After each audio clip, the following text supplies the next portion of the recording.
out here on the Sea of Galilee, on a boat on the Sea of Galilee. And while it's hard to determine a lot of things that happened in the life of Jesus, they've come pretty close to determining, based on the mountains around and the descriptions of Scripture, that this is pretty close to where Jesus would have walked across, meeting his disciples. I just want to read that passage out here as we're on the Sea of Galilee, so near.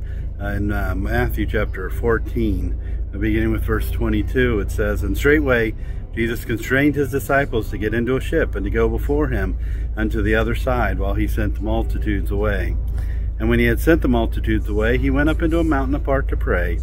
And when the evening was come, he was there alone. But the ship was now in the midst of the sea," right about where we are here. It was in the midst of the sea, tossed with waves, for the wind was contrary. And in the fourth watch of the night, Jesus went unto them, walking on the sea. And when the disciples saw him walking on the sea, they were troubled, saying, "It is a spirit." And they cried out with fear. But straightway Jesus spake unto them, saying, "Be of good cheer, it is I, don't be afraid."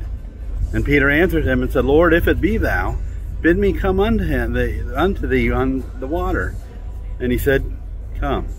And when Peter was come down out of the ship, he walked on the water to go to Jesus. But when he saw the wind boisterous, he was afraid, and beginning to sink, he cried, saying, "Lord, save me."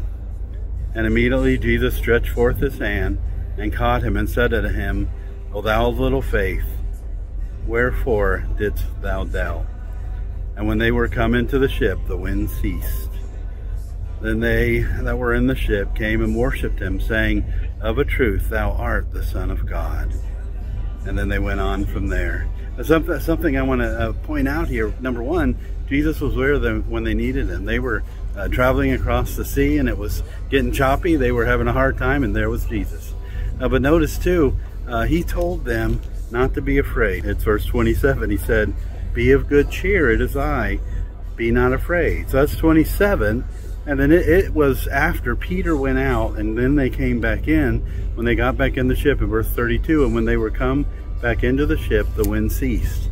So he told them not to be afraid. He told them he was there, not to be afraid, but that was still in the midst of the storm. He didn't calm the storm then. He told them in verse 27, "Be of good cheer, it is I, be not afraid." But the storm continued. The troubled seas continued. Their fear continued, or could have continued. But later on, when he got in the boat, the storm ceased. So whatever you're facing, whatever you're going through, know that Jesus is there. Even in the midst of the storm, Jesus is there.